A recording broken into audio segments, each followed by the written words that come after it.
falaasama gooftaan Yesuus Kiristoos nu barsiise kana Oromoon immoo seera uumamaatiin ni beekaa jechuudha. Uumamaan uumaa isaa innaa raajeffatu uumama hunda safeeffatee iddoo laatee fi adurree yoo ajjeese adurree sana ajjeese jedhee biraan darbu kan si ajaa'ibu adurree sanaaf gumaa ni baasa. Horii irratti horiin maa qabatamaadhaan yoo akkamiin akka kabaju baay'inaan beekamaadha.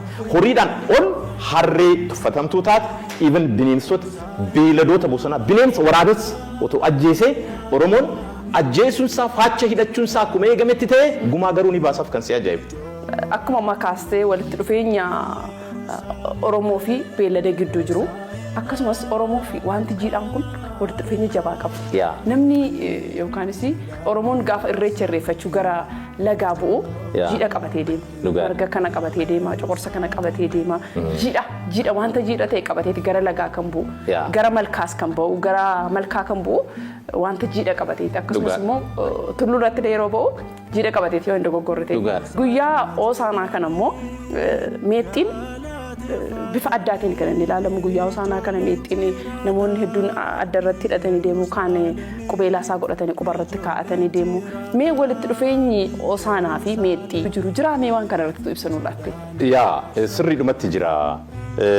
Egaa baalli meexxii akka mana kiristaanaa keenyatti kan qabatamuu fi haala sana warri magaalaa Yerusaalem keessa jiran baala meexxii hafaniiti Hoosaanaa Ariyaamitti olitti jedhanii isa galateeffachaa turanii jiru.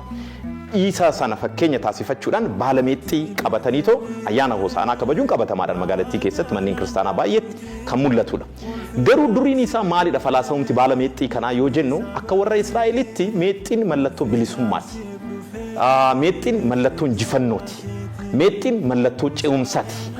Meexxiin mootii tokkoof kabaja qabdu, ulfina qabdu agarsiisuudhaaf akka baalchaatti kan isaaf dhiyeessitudha. By the way, kuni falaasama Afrikaa keessas ni jira. Hawaasa Afrikaa birattis baay'eetti beekamaadha.